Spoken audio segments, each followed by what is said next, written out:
At the close of the last century, our nation faced a very distinctive, challenging and precarious manner of intimidation.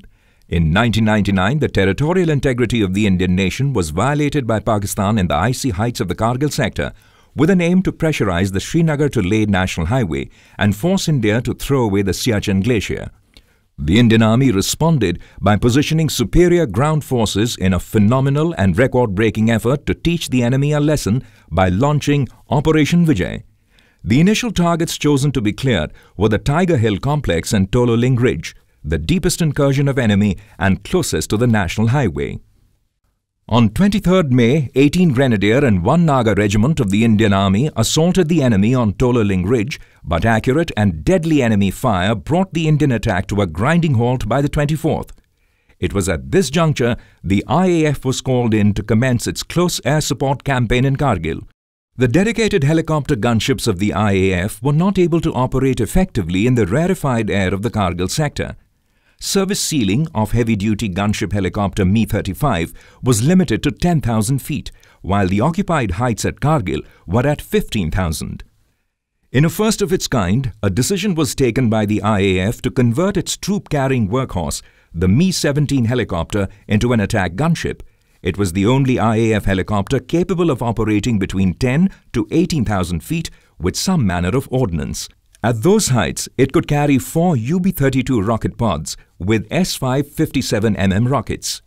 Keeping in mind the envisaged role, Mi-17 helicopters of 129HU, the Nubra Warriors, and 152HU, the Mighty Armor, were inducted into Srinagar Air Base during mid-May. This offensive component was commanded by a tough and experienced veteran of the Siachen Glacier Operation Tour, Wing Commander A.K. Sinha.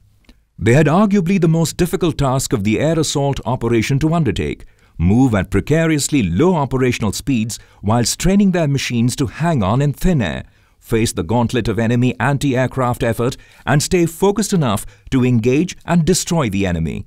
Some would say that their way led to certain death. At Tololing, the enemy comprised mainly of soldiers from Pakistan 4 and 6 Northern Light Infantry, supported by elements of the elite Special Service Group Commandos. They were well equipped for a protracted campaign and geared to survive high-altitude warfare.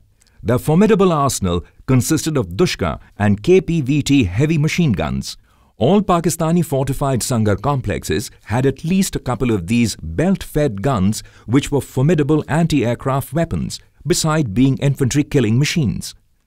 However, the most feared weapons in the Pakistani arsenal were the man-portable surface-to-air missiles, MANPADS. These were the Stinger and Anza II. Operation Safed Sagar commenced with true grit, guts and glory in the early mornings of the 26th of May.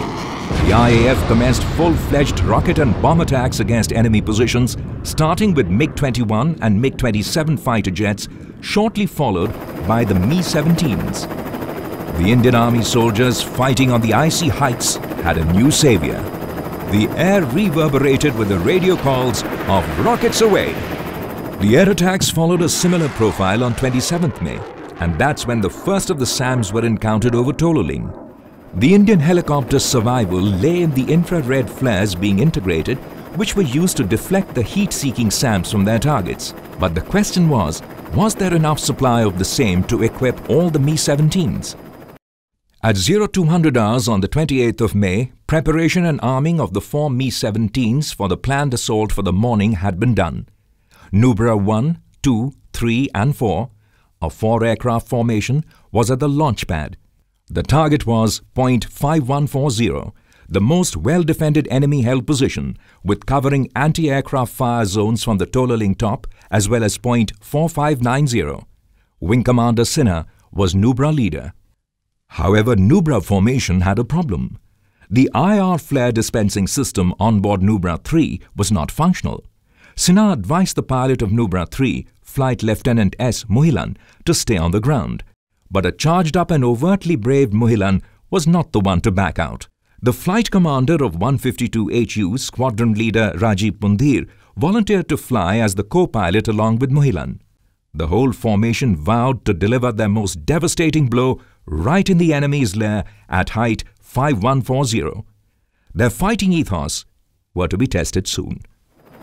The four-ship Nubra formation took off as planned, and the pilots lined up in staggered positions to proceed to their targets. The helicopters would carry out trailing attacks with time between the attack run of each helicopter. Also, attacks from different directions were to be carried out.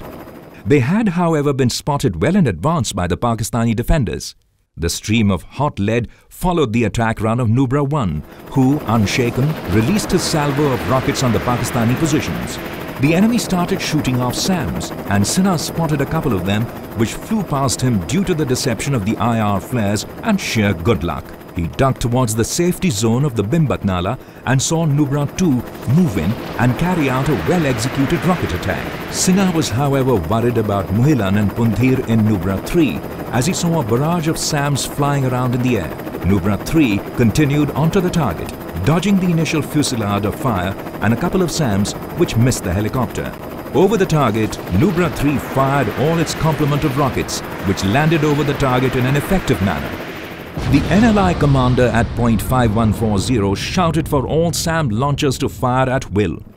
The SAMs kept flying around Nubra 3 and missing them. It seemed for a moment that they had cheated death in the absence of any flares to distract the heat-seeking SAMs. But then, just as Nubra 3 banked to lose altitude, it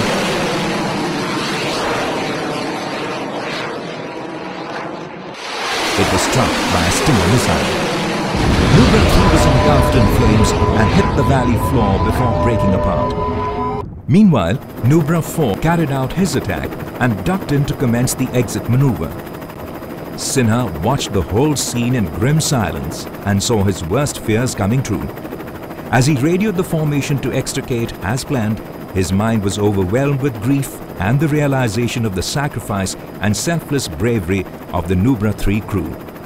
The sacrifice of Nubra 3 did not go in vain, as the Mi-17 attacks had shaken the Pakistani defences on the Tololing Ridge and helped the Indian Army to commence a fresh campaign of dislodging attacks against the Pakistanis. The Indian Army captured all enemy positions on the Tololing Ridge by the 17th of June 1999 in praiseworthy assaults. The Indian Air Force stopped all Mi-17 gunship operations in light of their vulnerability in the heightened SAM environment. For the record, upward of 20 SAMs were fired on Nubra formation.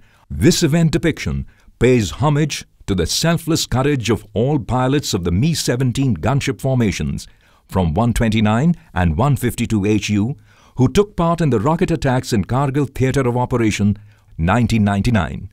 The 4 gallant martyrs of 152 HU were posthumously awarded the Vayu Sena Medal for their unrivaled act of bravery.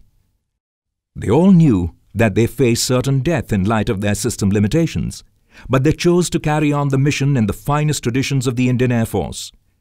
The courageous action of Nubra 3, which was unmindful of danger to personal safety, typifies the courage of the IAF's helicopter pilots, who have time and again demonstrated such qualities during various operations. The Mi-17 gunship leader was awarded with a well-deserved Veer Chakra for gallantry in the face of enemy. Jai Hind!